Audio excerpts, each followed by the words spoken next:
j'espère que vous allez bien. Je suis vraiment ravie de vous retrouver aujourd'hui pour une nouvelle vidéo sur la chaîne qui va être un tri de ma pile à lire sur ma liseuse. Là, je prends en ce moment des bonnes résolutions pour l'année 2022 au niveau de la lecture parce que, comme vous le savez, ma vie a un petit peu changé en 2021 et du coup, c'est vrai que la lecture, c'est quelque chose qui me tient toujours énormément à cœur, mais j'ai beaucoup moins de temps et de possibilités pour lire. Donc c'est vrai que j'essaye en fait de prendre des bonnes résolutions, des bonnes habitudes et de faire des choix du coup. Et j'ai fait le choix en fait de trier un petit peu ma pile à lire, alors pas énormément, mais je me dis qu'en fait ça ne sert à rien de garder en tête dans ma pile à lire certains livres qu'au final je ne lirai pas en fait, parce que soit ça fait trop de temps que c'est dans ma pile à lire et j'en ai plus du tout envie, soit le résumé ne m'intéresse plus, soit il m'attire juste pas en fait. J'en avais entendu des bons avis mais finalement en fait ça ne me correspond plus ou ça ne me donne juste pas envie. Donc voilà, ça sert à rien de garder ça parce que je les ai dans ma liseuse, je les ai dans ma liste sur mon application qui me dit que j'ai ces livres-là à lire et c'est vrai que du coup ça reste dans un coin de ma tête et comme j'ai jamais envie de les lire, je ne les lis jamais donc du coup ma pile à lire ne descend pas vraiment plus que ça et ça ne me convient pas en fait tout simplement. Donc voilà, j'ai regardé un petit peu ce matin tout ce que j'avais sur ma liseuse, j'ai fait le tri, j'ai une dizaine de livres que je souhaite retirer et je me dis que le faire en vidéo ça peut être bien parce que ça peut vous donner quand même des idées à vous, peut-être que c'est des livres qui vont vous donner envie en fait. Donc pourquoi pas profiter du fait que moi du coup je m'en sépare entre guillemets et si vous ça peut vous donner envie, bah pourquoi pas. Le premier livre dont je me sépare c'est Magisterium, donc c'est le tome 1 sur 5, l'épreuve de fer de Holly Black et Cassandra Clare, je sais pas trop. C'est un jeunesse et si je ne dis pas de bêtises, en gros c'est un jeune garçon qui a des pouvoirs mais il n'arrive pas à les maîtriser et donc du coup il va se retrouver dans le magisterium pour essayer de maîtriser ses pouvoirs. Donc c'est une saga en 5 tomes mais voilà, j'ai pas envie de me lancer dedans. Sur le coup en fait, je sais plus, je crois que c'est Louise de Rêve ta vie en lecteur qui en parlait. Enfin, il y a une booktubeuse que je suis qui en parlait. Je l'avais mis dans ma pile à lire et finalement en fait ça ne m'a voilà, ça ne m'a jamais tenté et là ça ne me tente plus du tout donc c'est tout. Malheureusement je vais m'en séparer mais tant pis. Ensuite, le deuxième livre dont j'aimerais me séparer, c'est Apostasie de Vincent Tassi. Alors là, je me souviens très bien, c'est Cornelius qui en parlait sur sa chaîne. Je crois qu'il voue un amour inconditionnel pour Vincent Tassi. Mais moi, du coup, en fait, c'est vrai que quand il en parlait, ça me donnait trop envie. Mais après coup, et je crois que quasiment direct après que je l'ai récupéré sur ma liseuse, ça ne me faisait plus envie en fait. Et malheureusement, peut-être, c'est pas un auteur qui me fait très envie de... Enfin, j'ai pas vraiment envie de découvrir la plume de Vincent Tassi, en tout cas pas pour l'instant. Peut-être que ça viendra dans les années qui vont arriver, mais pour l'instant, voilà, je sais pas pourquoi, c'est pas un auteur qui me donne très très envie. Et là, niveau résumé, alors j'ai relu vite fait le résumé ce matin, mais il me semblait que c'était un peu une histoire de vampire vite fait. En gros, on est sur, je crois que c'est celui-là, un étudiant qui est un peu désabusé, un peu tranquillou. Lui, sa passion, c'est les livres, et donc il va un peu partir pour essayer de récupérer des livres au fur et à mesure de son cheminement. Et il va arriver dans un village, je crois, où il va découvrir un livre particulier sur les gens de ce village. Et donc je suppose que ça doit être une sorte de village de vampires, sans doute. Je crois que c'est ça, mais pas sûr. Donc voilà, ça peut être intéressant, mais c'est vrai que même en relisant le résumé ce matin, ça m'a pas spécialement donné envie de le lire non plus. La couverture, je la trouve pas extraordinaire. donc elle me fait pas très envie et voilà. En fait le pitch quand je l'ai lu ce matin ne m'a pas attiré plus que ça. J'avais peur en fait en préparant la vidéo qu'à chaque fois que j'allais relire un résumé pour vous en parler un peu plus en détail, ça me redonne trop envie de les lire, mais finalement en fait ça ne l'a quasiment fait pour aucun. Il y en a un, j'ai eu un petit doute et puis finalement je me suis dit non mais laisse tomber, tu l'as jamais sorti donc en fait tu ne le sortiras jamais. Donc voilà. Donc Apostasie, pas pour l'instant, en tout cas clairement pas pour l'instant, je vais le retirer de ma liseuse, je le stocke dans mon disque dur, on sait jamais si un jour j'ai envie de me plonger dedans, mais pour l'instant je le mets de côté. Ensuite il y a le dernier magicien, donc c'est le premier tome sur 3 de Lisa Maxwell. Donc là je sais très bien de où ça vient, c'est Louise de Rêve ta vie en lecteur qui avait lu le tome 1, alors je sais pas si elle a lu le tome 2, mais en tout cas c'était un énorme coup de cœur et c'est vrai que je le voyais passer de temps en temps. Ce qui me rebutait un petit peu c'est la couverture, puisque la couverture est vraiment très très belle, mais il y a des serpents, enfin je crois que le logo du milieu c'est des serpents et moi j'ai vraiment un problème là-dessus.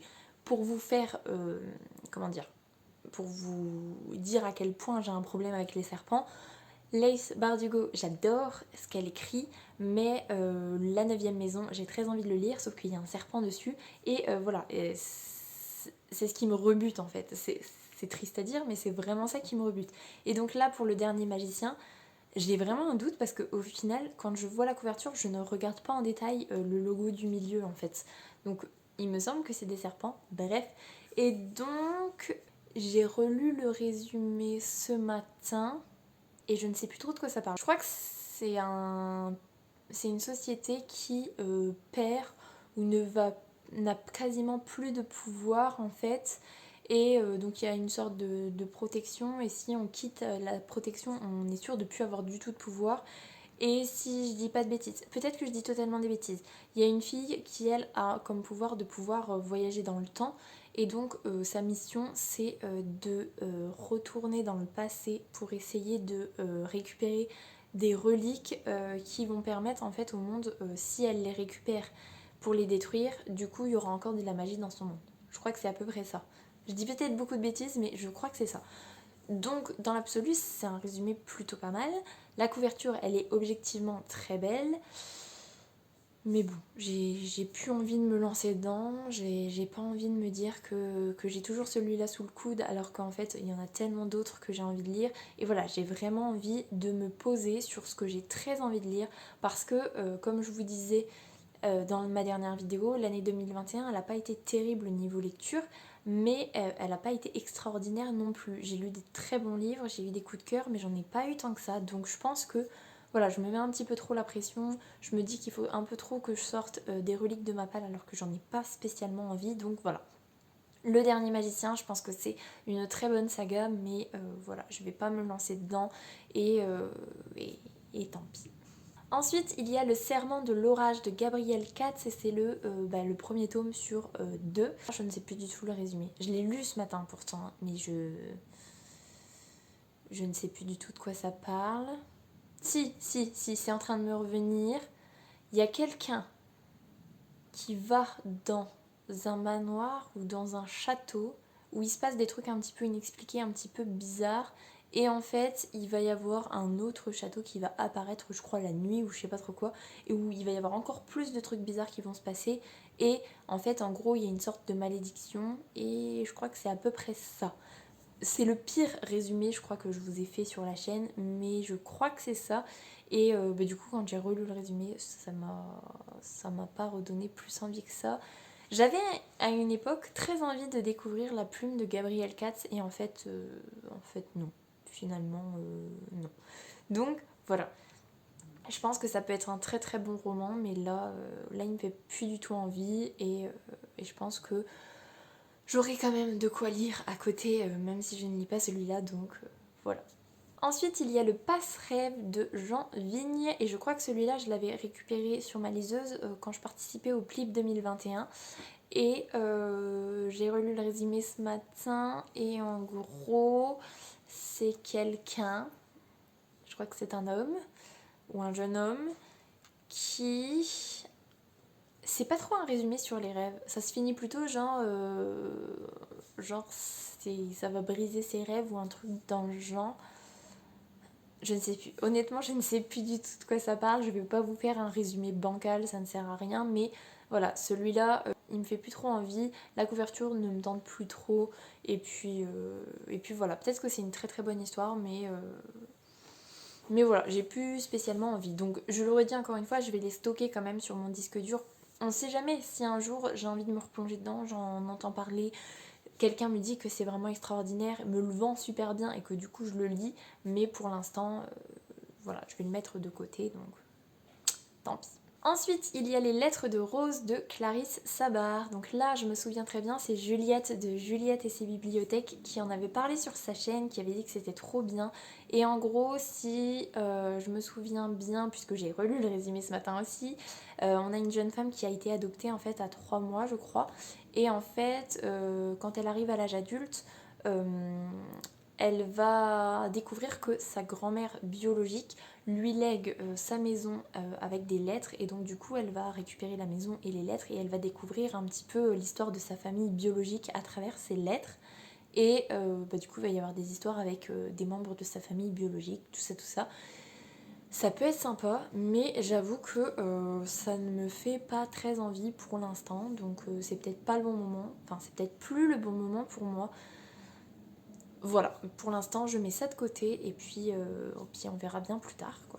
Ensuite, on a Once and for All de Sarah Dessen. Celui-là, je l'ai dans ma pile à lire depuis tellement longtemps. Je crois que ça vient de Alex Booking in Prada. Et c'est l'histoire d'une jeune fille qui va un été aider sa mère qui est wedding planner. Et donc voilà, on va la suivre en fait sur l'organisation des mariages avec les familles, les gens qui peuvent être chiants sur les mariages. En gros, c'est un feel good, mais je crois que je sais plus si c'est l'été 2021 ou en début d'année 2021, j'avais testé de le lire quand j'avais envie d'un feel good et je crois que j'avais lu même pas un chapitre et je m'étais arrêtée parce qu'en fait sur le moment, j'avais pas envie de lire ça finalement. J'avais envie de lire un feel good, mais pas celui-là. Et du coup, voilà. En fait, j'ai jamais trouvé le temps, j'ai jamais trouvé l'envie de le lire, donc je le mets de côté. Pour l'instant, c'est tout. Ensuite, on a Sauvage de Jamie Bradbury. Je pense que c'est comme ça qu'on dit. Celui-là, il y en a pas mal qui en ont parlé, qui ont dit que c'était vraiment trop bien. C'est, je crois, enfin non, c'est pas le je crois, c'est une jeune fille qui vit en Alaska, qui est un peu, comment dire, autonome quand même. Et alors si je me souviens bien, les 3 règles, elle respecte toujours les 3 règles de sa mère qui sont de ne pas perdre la maison de vue, de ne jamais, ah oui c'est ça, de ne jamais avoir les mains sales et de ne pas verser de sang humain. Et en fait il se trouve qu'un jour elle va se réveiller dans la neige couverte de sang et elle va se dire qu'en fait elle a tué son agresseur. Et du coup, voilà, on va partir là-dessus. En relisant le résumé, je me suis dit, ah, ça m'a un tout petit peu titillé. Et puis je me suis dit, non, en vrai, c'est tout. Je le laisse. Tant pis, peut-être que c'est un récit initiatique de folie, mais voilà. Et puis en plus, je suis pas trop lecture dans la neige, je suis pas trop neige en fait. Lecture dans la neige, pas trop non plus. Et du coup, là, l'Alaska, je me fais pas d'illusions, hein, ça va se passer dans la neige, donc voilà. Ensuite, j'ai décidé d'abandonner, et là par contre c'est vraiment un abandon. Shades of Shadows, donc c'est le tome 2 sur 3 de la saga Shades of Magic de Victoria Schwab. L'été 2020, j'avais lu Shades of Magic que j'avais plutôt bien apprécié, c'était plutôt une bonne lecture, mais en fait il se trouve que le tome 1 se suffit à lui-même et du coup j'ai jamais eu trop envie de lire le tome 2. Finalement en fait jamais je me suis dit oh là là j'ai trop envie de savoir la suite puisque le tome 1 se suffit vraiment à lui-même. Donc je suis très heureuse d'avoir lu le tome 1 mais je pense que je vais laisser cette saga de côté. Mais franchement, le tome 1 était vraiment très très bon. En gros, si je me souviens bien de l'histoire, on a 4 Londres parallèles avec plus ou moins de magie. On a notre Londres à nous, alors je crois que c'est le Londres gris, mais je suis pas sûre, où il n'y a pas du tout de magie. En gros, la magie n'existe pas. Et on a de plus en plus en fait des Londres avec beaucoup de magie, pas beaucoup de magie, et on a un personnage dont j'ai oublié le nom, et sans doute le titre, qui lui peut passer d'un Londres à l'autre, et voilà, on va suivre en fait un petit peu son histoire, on va suivre les soucis qu'il va y avoir, puisque en fait on n'a pas le droit de faire passer un objet d'un Londres à un autre, et là il va y avoir quelque chose qui va être fait, qui va engendrer des péripéties, et donc voilà, on va le suivre lui avec une jeune fille dont j'ai oublié le nom aussi, je crois que c'est un Lila peut-être. Peut-être pas, mais peut-être Lila, bref. Donc voilà, c'est une très bonne saga je suppose. Le tome 1 était très bon, mais comme il se suffit à lui-même, bah, je vais m'arrêter là tout simplement. Et le dernier, celui-là, c'est celui qui me titille un petit peu plus que les autres. C'est Un parfum de chèvrefeuille de Nora Roberts. Alors je n'ai jamais lu de Nora Roberts, c'est du feel good. En gros, c'est l'histoire d'une fille.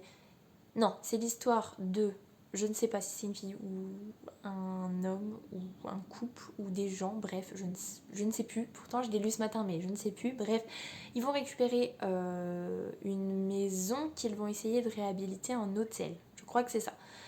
Donc je suppose qu'il va y avoir une romance, tout ça, tout ça. Mais j'avoue que le côté rénovation me donne pas mal envie. Mais voilà, déjà le titre ne m'inspire pas, la couverture pas plus que ça, et est-ce que c'est très grave si je ne connais pas la plume de Nora Roberts? Je ne sais pas, mais en tout cas, voilà, il me titille un tout petit peu parce que je me suis replongée dans le résumé et que j'ai vu qu'il y avait un côté rénovation de maison, mais... Mais non, donc je le mets de côté quand même parce qu'on ne sait jamais, peut-être que vraiment un jour où j'aurais envie trop de lire une histoire comme ça, voilà, mais je l'enlève de ma liseuse, je l'enlève de ma pile à lire sur liseuse, et puis voilà. Et donc c'était le 10e livre dont je me sépare entre guillemets, puisque bon, je m'en sépare sur ma liseuse, mais ils seront toujours dans un petit coin au cas où, on ne sait jamais. Donc voilà, c'est bizarre de vous faire une vidéo comme ça, mais en même temps je me dis, si ça peut vous donner des idées, parce que si ça vous tente vraiment, bah pourquoi pas. Et moi ça m'a fait un peu de bien en fait de me dire que ça y est, je commence petit à petit à me débarrasser entre guillemets de ce qui trotte dans ma tête et qui au final... ben non, j'aurais pas envie de les lire, donc ça sert à rien de se forcer finalement, parce qu'il y a tellement de choses à lire que faut faire des choix, et j'ai envie de passer une année 2022 de lecture de folie. Là, j'ai terminé un livre dont vous aurez très certainement un update lecture la semaine prochaine, qui était génialissime. J'en ai commencé un autre qui, je le sais, sera génialissime. Donc voilà, j'ai envie de partir plutôt sur une année 2022 génialissime niveau lecture. Donc voilà, je ne me force à rien. Je lis ce qui me fait très envie, et juste ça, et ce sera vraiment très bien. Je vais vous laisser là-dessus du coup, j'espère que cette vidéo vous aura plu. Si c'est le cas, n'hésitez pas à mettre un petit pouce dans les airs, à vous abonner à la chaîne et à venir discuter avec moi en commentaire, ça me fera super plaisir. En attendant, je vous souhaite une très belle semaine, de très belles lectures, et je vous dis à la semaine prochaine. Salut!